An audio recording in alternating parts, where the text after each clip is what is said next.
Kisah Para Rasul 11 nomor 26. Setahun lamanya mereka tinggal di Turki, Antioquia. Murid-murid Paulus disebut Kristen. Yang pertama mengenai Kisah Rasul 11 ayat 26. Juma mengatakan di sanalah murid-murid Paulus untuk pertama kalinya disebut Kristen. Padahal bunyi ayat ini adalah di Antioquia lah murid-murid itu untuk pertama kalinya disebut Kristen. Murid-murid di sini merujuk kepada murid-muridnya Tuhan Yesus yang disebut Kristen, bukan murid-muridnya Paulus. Lalu kenapa Juma menambahkan kata Paulus di belakangnya? Disinilah dusta itu bekerja. Ia menambahkan sesuatu ke dalam Alkitab untuk membuat asumsinya yang liar itu terlihat benar. Dan sayang sekali Ari Untung pun main percaya saja dengan begitu tanpa cek terlebih dahulu. Ya, saya yakin bahwa kedua dari mereka memiliki kualitas yang sama dalam hal ini. Kepada penyesat yang datang kepadamu dengan memakai namaku. Oh. Jangan kau percaya kepada dia. Dia ngomong begitu? Iya.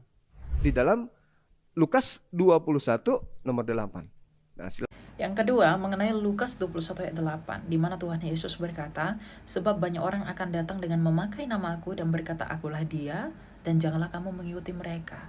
Nah, lalu Juma menafsirkan ayat ini bahwa ayat ini ditujukan kepada Paulus karena Rasul Paulus mengaku sebagai rasulnya Kristus. Tapi yang perlu diketahui, ucapan Tuhan Yesus ini berbicara tentang Mesias-Mesias palsu yang akan datang. Dan Tuhan Yesus berkata, janganlah percaya kepada Mesias palsu yang mengaku sebagai Mesias. Nah, pertanyaan saya, di manakah Rasul Paulus mengaku sebagai Mesias? Lagi pula, kerasulan Paulus itu dikonfirmasi oleh Lukas dan Petrus yang adalah pemimpinnya para rasul dan muridnya Tuhan Yesus sendiri. Jadi, kerasulan Paulus itu dikonfirmasi dan juga disaksikan oleh murid-muridnya Tuhan Yesus sendiri. Dan disinilah lagi dan lagi Juma itu berdusta. Dia menghalalkan dusta untuk membenarkan imannya. Akulah Yesus yang kau aniaya. Pertanyaannya, dari mana penulis Bible tahu kalau ini adalah Yesus? Yang ketiga, Juma bertanya-tanya, dari mana penulis Alkitab tahu bahwa itu adalah suara Tuhan Yesus? Jawabannya sederhana, karena dalam perjalanan itu ketika Rasul Paulus mendapatkan penglihatan itu, ada teman-temannya seperjalanan yang menyaksikan peristiwa itu.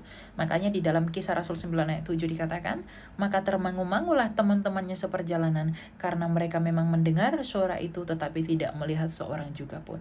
Artinya Rasul Paulus tidak berdongeng bahwa dia dapat suara dan juga dapat penglihatan, tetapi ada saksi yang menyaksikan penglihatan dan juga suara gemuruh itu.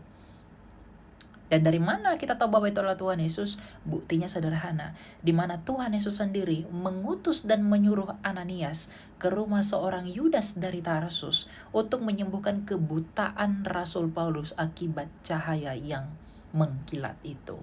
Dan itu memang benar-benar terjadi di dalam sejarah, bahkan catatannya pun ada, gitu. Waspadalah kepada nabi-nabi palsu yang datang kepadamu nyamar seperti domba padahal mereka adalah serigala. Betul, Tuhan Yesus mengatakan bahwa kita harus waspada kepada nabi-nabi palsu, yaitu nabi-nabi yang mengaku datang dari Tuhan tetapi tidak memiliki moral yang benar. Sedangkan Rasul Paulus setelah pertobatannya, dia semakin bermoral dan dicintai oleh jemaatnya Kristus. Kepada mereka nih, enyahlah daripadaku, kalian semua adalah pembuat kejahatan. Sungguh aku tidak mengenal kalian. Enyahlah daripadaku, sungguh kalian adalah pembuat kejahatan. Ya, memang betul. Tuhan Yesus sedang menyindir orang-orang yang mengaku percaya dia, tetapi tidak melakukan perintahnya. Itu maksud dari ayat itu.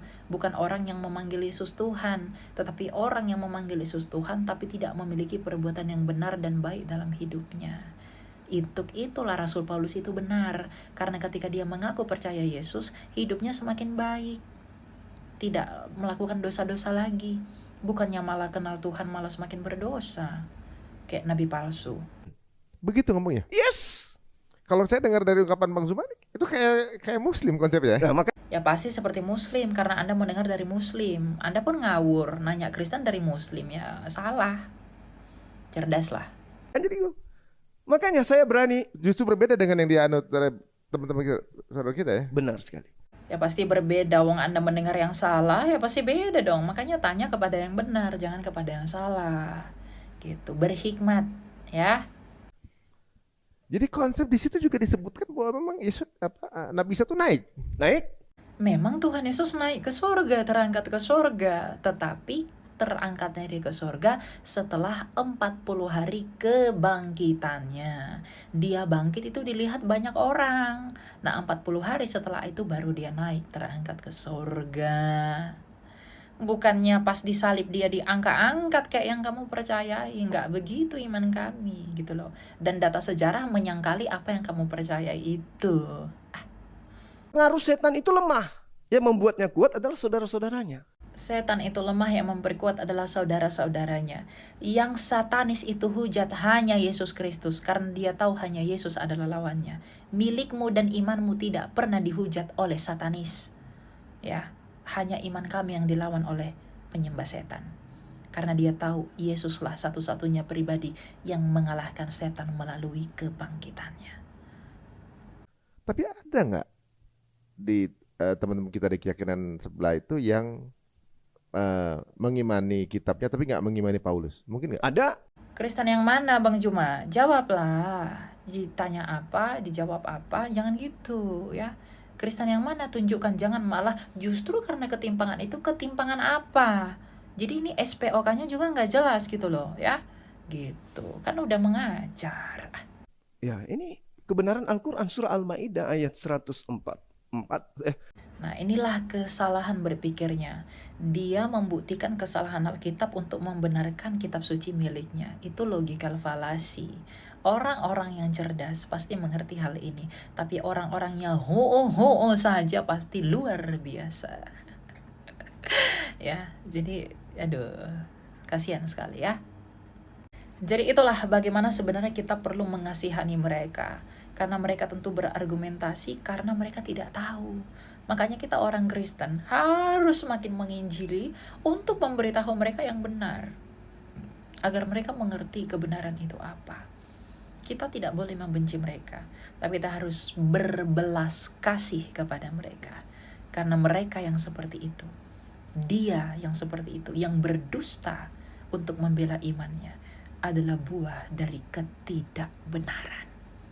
Tuhan memberkati.